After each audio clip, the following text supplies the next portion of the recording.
ሰላም ክቡራት ተኸታተልቲ ኣብ ዘለኹም ሰላምን ጥዕናን እናተመነነ ንሎም እምበር ብፍሉይ ትሕዝቶ መፂናኩም ኣለና። ሰላም ምክትታል ቅድሚ ግና ምናልባት ናይ ሎሚ ትሕዝቶ እንታይ እያ ንዝብል ከመይ ጌርና ቆፀራ ንሕዝ ማለት እዩ። ቆፀራ ናይ ምንታይ ተዛኢልኩም ድማ ፋሚሊ እናክሱም ማለት ዝኾነ ሰብ ሰበይትና ክኾኑ ይኽእል ካልእ ኣሕዋትና ክኾኑ ይኽእሉ ካብ ኣፍሪቃ ኣብ ሃገረ ጀርመን ብኸመይ መደቀ ፋሚሊ ናክሱ ንግብ ማለት እዩ። ብፍላይ ናይ ስድራ ዝምልከት ማለት እዩ። ስድራ ዝምልከት እያ ናይ ሎሚ ትሕዝቶና ግን ቅድሚኡ ምናልባት ኣብ ቻነል ሰብስክራይብ ዘይገበርና ኸ ሰብስክራይብ ዝገበርና እውን ደስ ምበለኒ ነይሩ ማለት እዩ። ናትኩም ሓጋዝ ናትኩም ርእይቶ ኣዝዩ ንዓይ ስለ ዝዕብየኒ ደስ ስለ ዝብለኒ ማለት እዩ። ብዙሕ ግዜ ብዛዕባ ጆስና ዝበዝሐ ክፋል ናይዛ ቻነል ብዛዕባ ጦሽዩ ክኸውን ምክንያቱ ኣነ ንገዛ ርእሰይ ስለ ዝምሃር ነርሸር ክገብር ከለኹ ገዛ ርእሰይ ስለ ዝምሃር ከምኡ ኢለ ስለ ዘብፀኹ ማለት ኢኻ ካብኡ ሓሊፉ ድማ ገዛ ርእስኻ ምስ ተምሃርካ ከዓ ንሕብረተሰብካ ንህዝብካ ይጠቅም ስለ ዝበልኩ እየ ነታ ቻነል ክምስርታ ክኢለ ስለዝኾነ ከዓ ንእግረ መንገድና ካልእ ከይጠቕመና እዩ ዝብል ኒኻ ብዙሕ ንኣታት ገለገለ ዘርእይኹ ግን ካብ ቆፀራ ብዙሕ ክሕዞ ይካልቶም ንፈልጦ ንፈልጦ ናቶም ዘይንፈልጦ ከዓ ኮነቶም ዘይፈልጦ ንሕዋት ምንጋር እውን ሩፍታት ስለ ዘለዎ ትሕግዘኩም እያ ትብል ኢኻ ምባል እያ ነዚኣ ቪድዮ ክሰርሓ ተገዲደ ማለት እዩ። ስለዚ ኣብ ኣሕዋትና ዘይፈልጦ ከዓ ሸር ተዛኢልኩም ምዃን ፅቡቅ ነይሩ። እታ ፖይንት እንታይ እያ ከመይ ጌርና ፋሚሊ ናክሱ ንገብር እቲ ቆፀራ ከመይ ጌርና ንበል ማለት እዩ። ብዙሕ ዘድሊ ዶኩመንት ኣሎ ብፍላይ ኣብ ጀርመናውያን እቲ ዘድሊ ዶኩመንት ዳምፂካሎም ምስ ሰበይትካ ኖርማል ኣብ ውሽጢ ዓመትኩም ከምፅልካ ይኽእሉ እዮም ከቢድ ነገር እውን ኣይኮነን ማለት እዩ። ግን ዘድሊ ዶኩመንት ክመፅእ ኣለዎ ንስኻ ኣብዚ ብስነ ስርዓት ሰር ኣብ ኮይንካ ምናልባት ካልእ ምክንያት ክህሉ ይኽእል እዩ ናይ ጥዕና ጉዳይ ናይ ካልእ ጉዳይ ዘይሰርሕ ሰባት ክንኽእል ኢና ግን እቲ እንኮ ሓፂሩ እቲ ሚተ ፎር ትራክ ኣርባዕተ ፎር ትራክ ናትካ ዶኩመንት እውን ተተሃሊካ ካልእ ተወሳኺ ተተሃሊካ ከምፅልካስ ከቢድ ነገር ኣይኮነን። ግን እሶም ዝሓትዎ ጠለባት ከቢድ ስለ ዝኾነ ብኡ መጠን ከዓ ንሽግር ንፅገም ማለት እዩ። ካልእ ብዙሕ ግዜ ወላ ኣባባና ዝርአ እቲ ኦሪጂናል ዝኾነ ዶኩመንት ኣይነቕርቡ ኣለውኒ ብኡ ድማ ጀርመናውያን ከዓ ኣዝዮም ሓይላት ስለ ዝኾኑ ኦሪጂናል ዶኩመንት ከዓ ይፈልጥዎ ኦሪጂናል ዶኩመንት ከምዘይ ምዃኑ ስለፍሊጥ እሞ ብኡ መጠን ከዓ እቲ ናትና ፕሮሰስ እንታይ ይኸውን ይሓምቕ ማለት እዩ ኣይሰልጥን ከዓ ማለት እዩ። ስለዚ ናብቲ ናይ ሎሚ ትሕዝቶ ከብለኩም ሰረባ ከየብዛሕና ሶኬ ከም ኩሉ ኣብ ማፊል ኣንትራክ ክንገብር ተኣ ኮይና ፋሚሊ ናክሱ ኣንትራክ ክንገብር ዝኾንና ከም ኩሉ ኣብ ጉግል ኢና ናቱ እቲ ጎግል ክሮም ታሽሙ ስለ ዝኾነ ማለት እዩ። ኩላትና ከም ንፈልጦ እታ ጎግል ትበሃል ዘላ ማለት ኩላና ንፈልጣ ኢና እዛ ኣብዚኣ ንኣቱ ማለት እዚኣ ምልክት ገይረላ ዘለኹ ኣብዚኣ ኣቲና ኪዑ ኣብዚ ሰርች ባር ማለት ኣብዚ ዝኾነ ዘለዎ ናይ ረሰርች ቦታ ኣብኡ እንታይ ኢልና ነፅሕፍ ወረዳ ነፅሒፍ እያ ስለ ዝፀናሕኩ ግን ንሳቶም ክፅሕፍዋ ነዚኣ ነፅሕፍ ማለት እዩ። ነዚኣ ኢልና ንብልና እዚኣ መፅሓፍና እያ ተርሚን ፈጋበ ሲስተም ደስ ኣውስፌተን ኣምስ ካምፓላ ትብል ዘላ ነዛ ካምፓላ ኣሊኹም ኣዲስ ኣበባ ክትብሉ ትኽእሉ ኢኹም ኬንያ ክትብሉ ትኽእሉ ኢኹም ኦንዞባይት ደልኹም ሃገር ክትብሉ ትኽእሉ ኢኹም ማለት እዩ። ስለዚ ሕጂ ግና ብካምፓላ ክስራሕ ስለ ዘለኹ ካምፓላ ኢለ ኣለኹ ማለት እዩ። ሶ ንዓ ኣብኣ ምስ ተወቕና ከምዚ ክመፀና እዩ ከም ትመፀና ሕጂ እውን ኣብታ ቀዳሚት ዘላ ኣብዛ ቀዳሚት እዚኣ ተርሚን ፈጋበ ሲስተም ደስ ኣውስቤት ኣምስ ካምፓላ ትብል ዘላ ኣብኣ ክሊክ ንገብር ማለት ኣብዚ ምልክት ገይረላ ዘለኹ ማለት እዩ። ሽዑ ኣብኣ ክሊክ ምስ ገበርና ከምዚ ክመፀና እዩ። ሕጂ ከምዚ ምስ መፀና ናበይ ንወርድ ናብ ታሕቲ ንወርድ ምስ ወረድና ኣብዚ ኣብዛ ሕጂ እውን ምልክት ዝገብረላ ዘለኹ ታሪኹም ኣብዛ ምልክት ዝገብረላ ዘለኹ ኣብዚኣ ቢተ ክሊከን ዚ ኑር ኣፍ ቫይተር ትብል ዘላ ማለት እዩ። ኣብዚኣ ቫይተር ትብል ዘላ ኣብዚኣ ትብል ዘላ ኣብኣ ክሊክ ንገብር ኣብዛ ቫይተር ክሊክ ምስ ገበርና ከምዚ ክመፀና እዩ። ሕጂ ከምዚ ክመፀና ኣስተውዕሉ ሕጂ እዚኣ ኣብዚኣ እንተ ኣስተውዒልና ሊና ኣብዚኣ ትብል ዘላ እንታይ ትብል ኣለና ተርሚን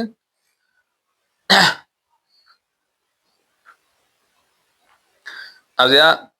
ተርሚን ቫርተሊስተ ላንግ ሳይት ቪዝም ትብል ዘላ እንታይ ፋሚሊ ናክሱ ፋሚልን ሱዛምን ፉረን ትብል ዘላ ኣውዘር ሱብሴደር ሹትስ እያ ዘላ ሱብሴደር ሹትስ ማለት እዩ። ሱብሴደር ሹትስ ዘለና ኣብዚ ብኣንትራክ ክንገብር የብልና ናይ ሱብሴደር ሹትስ ብኣንትራክ ተዘሊኹም ካልእ ቪድዮ ክሰርሓልኩም ይኽእል እየ ብካልእ ኣብ ካሊእ ኢኻ ትሰርሑ ማለት እዩ። ኣብዚኣ ግን እቶም ናይ 3 ዓመት ወለቕ ዘለኩም ንስኻትኩም ጥራይኹም ኣብዚኣ ተሽሙ ትገብሩ ትኽእሉ እቲ ካልእ ናይ ሱብሴደር ሹትስ ከዓ ኣብ ካልእ ተርሚን ንሰርሕ ኣሎ ማለት እዩ።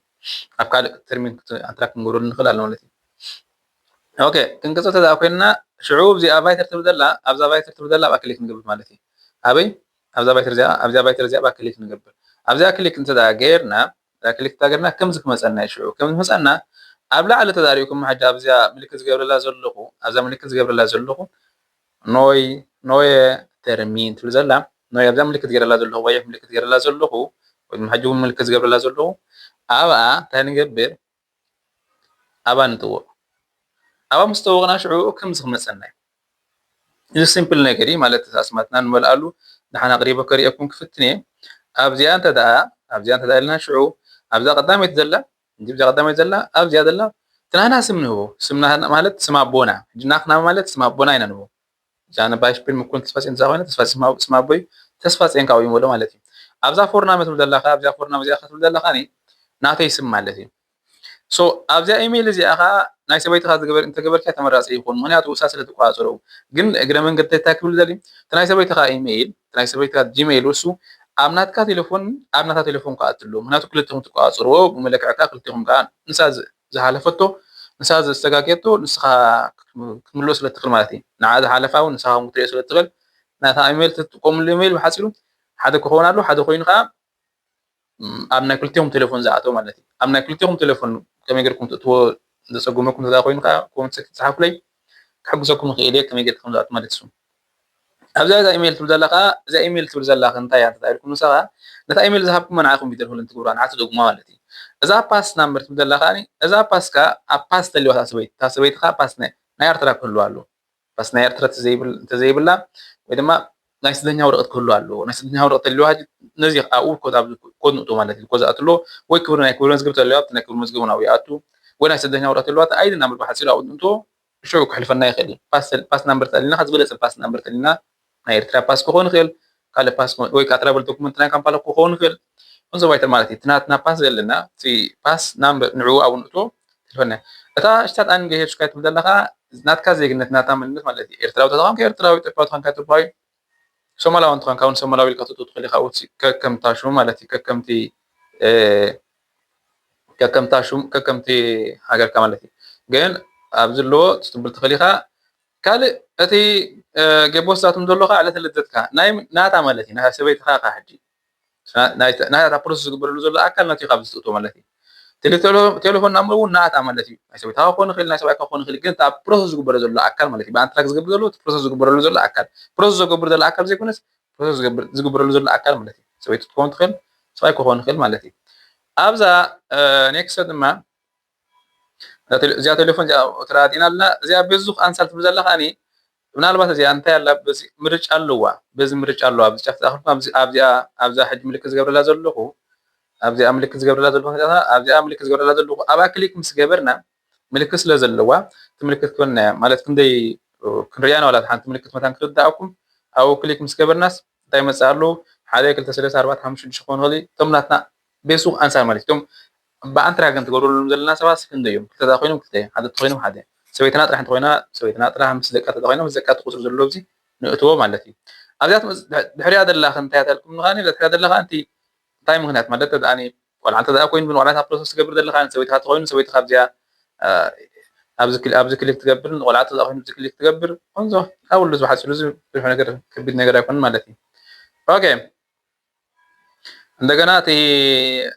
የሽሊዝን ኢንዶሽላንድ ሜሬጅ ኢንዶሽላንድ ዘለኻ እዚኻ ናይ ሰበይትካ ተኮይኑ ከዓ ኣብዚ ማለት እዩ ናይ ኣብዚ መውጣት ዘለኻ ትሪ ናይ ሮፊዝ ናይ ስደተኛ ግለት ተኮይኑ ከዓ ኣብዚ መውጣት ትግብር ማለት እዩ ስለዚ እዚኣ እንተ ደኣ ኮይና ኣብ ዝቕፅል ከዓኒ እዚኣ ከምንታይ እያ ትብል ዘላ ከዓኒ እታ ስፕራክ ኮርስ ማለት እዩ እታ ናትካ ስፕራክ ኮርስ ኣይንስ ኩላቶም ዘለኻ ኣብዛ ኣይንስ ክሊክ ንገብር ማለት እዩ ኣይንስ ሃልይዋ ማለት እዩ ፍተና ኣለዋ ካብዚ ኣይንስ እውን ከምፅኡ ኣይክእሉ እዮም ከምፅኡ ይኽእሉ እዮም ግን ትፀቢብ እዩ እዚ ወላ እንተመፅያ እውን ኣብዚ ቋንቋ ጀርመን ምምሃራት ስለዘድልያ ክትመሃር ኣለዋ